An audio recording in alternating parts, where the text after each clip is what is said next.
Merci pour votre invitation et je voudrais remercier évidemment Monsieur le ministre, cher Brice. Je voudrais remercier l'équipe des énergies de tout le travail accompli pendant les dernières années. Je ne sais pas si on m'a peu entendu sur les questions économiques, mais on en a beaucoup parlé ensemble, en tous les cas, avec beaucoup d'entre vous. On y a beaucoup travaillé. Et donc, voilà, c'est l'occasion de poursuivre une conversation qui dure avec beaucoup de ceux que je retrouve ici et avec qui nous avons pu déjà partager bien des discussions sur les sujets européens au cours du mandat qui s'achève. Et en particulier, Monsieur le Secrétaire Général, l'occasion de vous retrouver ici me permet de vous dire à quel point nous sommes reconnaissants des échanges que nous aurons pu avoir pendant ces dernières années avec vous-même et toute l'équipe du secrétariat général. Je crois qu'on a la chance d'avoir aujourd'hui une équipe de France qui fonctionne grâce à vous pour porter la voix de notre pays dans les débats européens.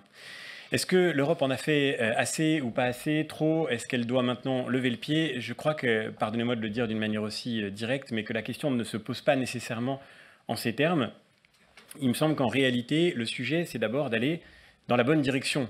La question n'est pas plus ou moins, mais est-ce que nous avons été là où il le fallait pour réussir cette transition énergétique dont nous avons tellement besoin? Parce que je repars du point que vous évoquiez à l'instant, effectivement, aujourd'hui, l'Union européenne, c'est 7% des émissions mondiales. Bien sûr, nous partageons tous ce constat, le dérèglement climatique est une menace majeure.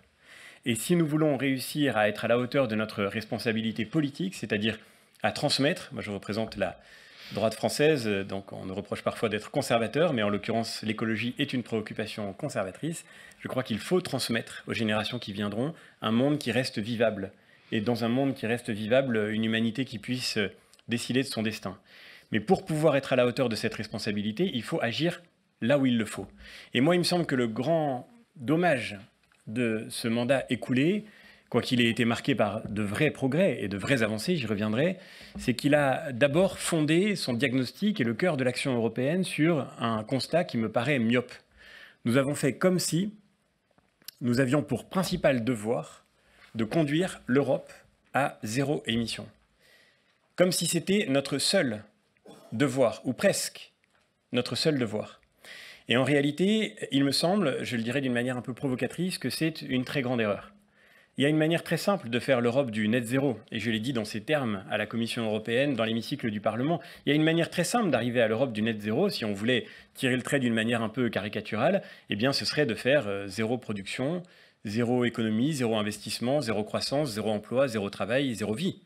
Il y a une manière très simple de faire zéro émission en Europe qui consiste à se rendre dépendant des importations que nous ferions venir de l'autre bout du monde en laissant d'autres pays produire pour nous et donc émettre pour nous le carbone que nous nous refusons nous-mêmes à engendrer par nos propres activités. Et si nous arrivions à cette situation limite, je force le trait, évidemment, le schéma est caricatural, mais si nous arrivions à cette situation limite, nous pourrions nous féliciter de ne plus rien émettre, et pourtant nous nous serions rendus complices de la réalité du dérèglement climatique qui se joue pour l'essentiel en dehors de nos frontières. 10 pays dans le monde sont responsables de 2/3 des émissions de carbone. Et dans ces 10 pays, aucun, sauf un seul est européen. Et c'est le dernier d'entre eux d'ailleurs, c'est l'Allemagne, avec 1,8% des émissions mondiales.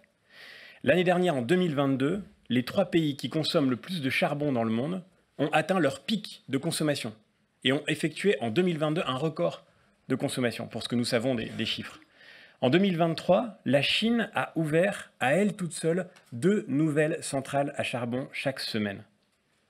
On ne peut pas parler du dérèglement climatique et se concentrer uniquement ensuite sur le fait que l'Europe arrive au net zéro, sans ignorer le fait que la réalité du dérèglement climatique se trouve dans ce phénomène massif.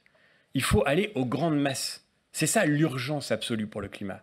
Aller aux grandes masses. Et les grandes masses, comme vous le savez très bien, et Équilibre des énergies veut concentrer notre attention sur l'énergie. Les grandes masses, c'est la production d'énergie, c'est la production d'électricité. En particulier, 40% des émissions de carbone dans le monde sont liées à la production d'électricité et pour l'essentiel, à l'utilisation du charbon.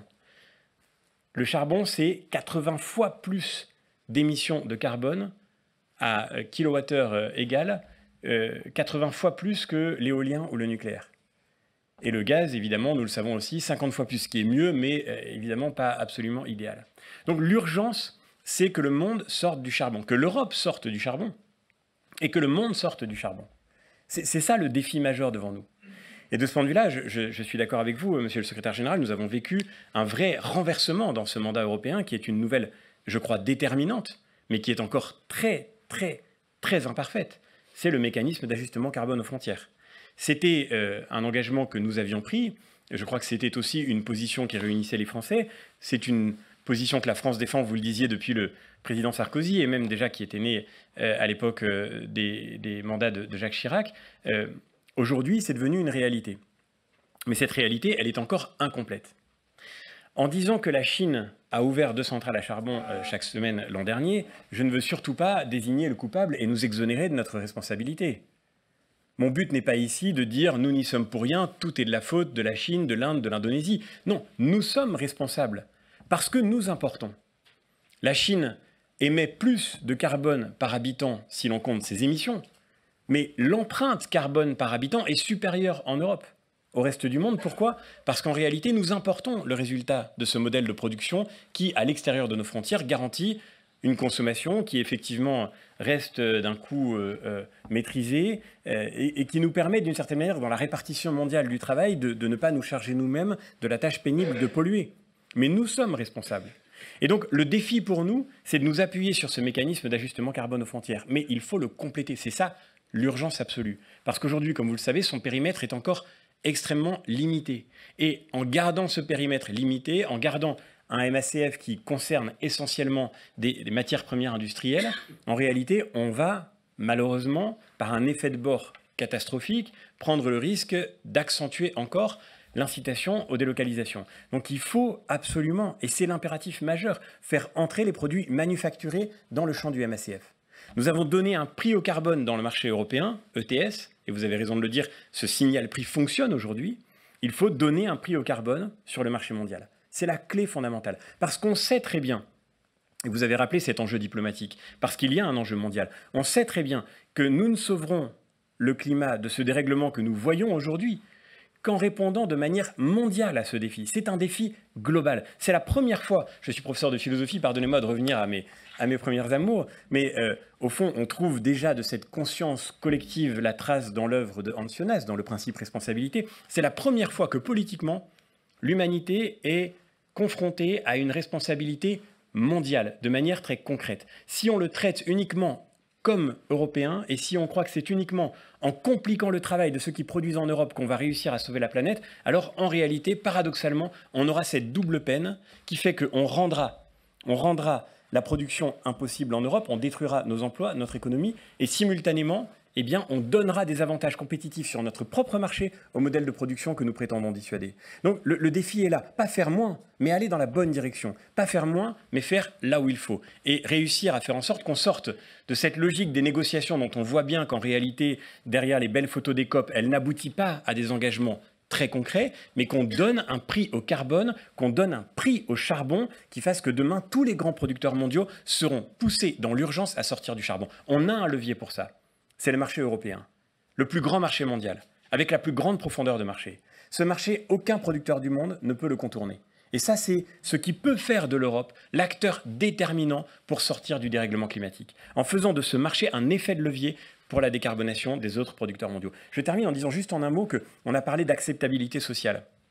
En fait, on a la grande chance de pouvoir dire aux Européens, et notamment de pouvoir dire à nos jeunes en Europe, que pour un jeune Européen, pour un jeune Français, qui a la chance de pouvoir compter, et moi je regrette qu'il ait fallu tant de temps pour que la France assume enfin de défendre son outil nucléaire. Lorsque j'ai déposé un amendement pour inclure le nucléaire dans REPowerEU, malheureusement, je serais heureux d'en discuter avec Mme Pannier-Runacher, mais elle sait, c'est une conversation qui se poursuit avec elle.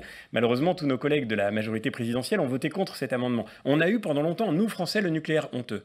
Pas nous, la droite française, mais la France, pendant malheureusement trop longtemps, a été piégé par cette spirale absurde de la baisse du nucléaire dans le mix énergétique, la fermeture de Fessenheim, la PPE toujours en vigueur qui voudrait fermer 12 réacteurs nucléaires. Ça, c'est l'écologie absurde. Nous croyons à une écologie concrète. Et miser sur l'outil nucléaire, c'est dire à nos jeunes que notre chance à nous, c'est qu'il y a une convergence absolue d'intérêts entre produire dans notre pays et préserver l'environnement.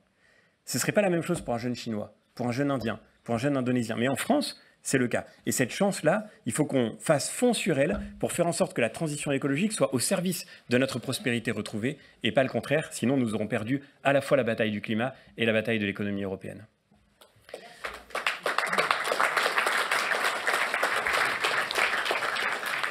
Merci beaucoup.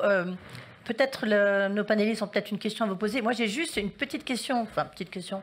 Moi, je vous écoute avec grande attention. Je ne vois pas une différence majeure avec la politique européenne que décrivait tout à l'heure Emmanuel Puget-Jovien. Où sont vos différences, les Républicains, parce que vous portez cette liste-là, face à Renaissance ou Renew? Mais alors, je ne veux pas mettre Monsieur le secrétaire général dans cette affaire parce que c'est un débat politique et lui, il représente la France et donc il est d'une certaine manière au-delà de nos querelles de parti. Je poserai la question à Agnès Pannier-Runacher. Au Parlement européen, notre différence, elle est très claire. Oui. Vous parliez de la pause environnementale. Nous, ça fait des années maintenant qu'avec le PPE, nous demandons effectivement un moratoire législatif. J'observe que le président de la République a repris les mots, mais pas les actes. Parce que dans les faits, les votes de sa délégation au Parlement européen ont continué de contribuer à cet amas de normes, de contraintes, de contrôles, de surveillance généralisée qui asphyxie aujourd'hui la production en Europe. Et c'est ça le contresens absolu. Nous avons voté contre un texte qui s'appelle « Restauration de la nature ».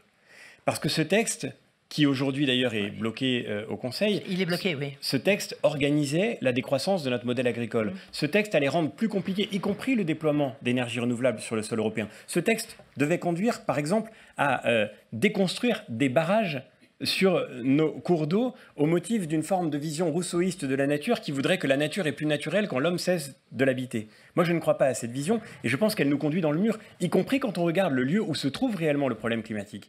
Nous avons voté contre le texte sur l'efficacité énergétique des bâtiments. Parce que ce texte-là, EPBD, on en a peu parlé en France, mais il est déterminant. Ce texte, il va conduire à un impact majeur sur tout le secteur du logement et pas seulement sur tout l'immobilier, et encore une fois avec très peu d'effets d'émissions évitées. C'est là qu'il faut aller. Il faut aller là où les émissions évitées sont le plus urgentes et le plus déterminantes. On a voté ensemble pour le mécanisme d'ajustement carbone aux frontières, donc on a des convergences, mais on a une vraie divergence quand il s'agit de décider que l'essentiel de l'effort consiste à créer de la contrainte pour ceux qui produisent en Europe, ou que l'essentiel de l'effort consiste au contraire à faire en sorte que le modèle que nous avons dans nos pays, et singulièrement en France, puisse être partagé par les autres pays européens. Et sur le nucléaire, pour le coup, on a eu de vraies divergences pendant tout ce mandat. Je savais que cette petite pique allait vous inspirer. Mais pardon, c'est pas une pique, c'est absolument central. Oui, non, bien sûr. La question du nucléaire, excusez-moi, elle distingue ceux qui croient vraiment à l'écologie par les faits, par la science et par l'efficacité, et ceux qui pensent l'écologie comme synonyme de décroissance et d'idéologie. Et ça, pour le coup, excusez-moi, mais moi je suis fier d'être le président d'une délégation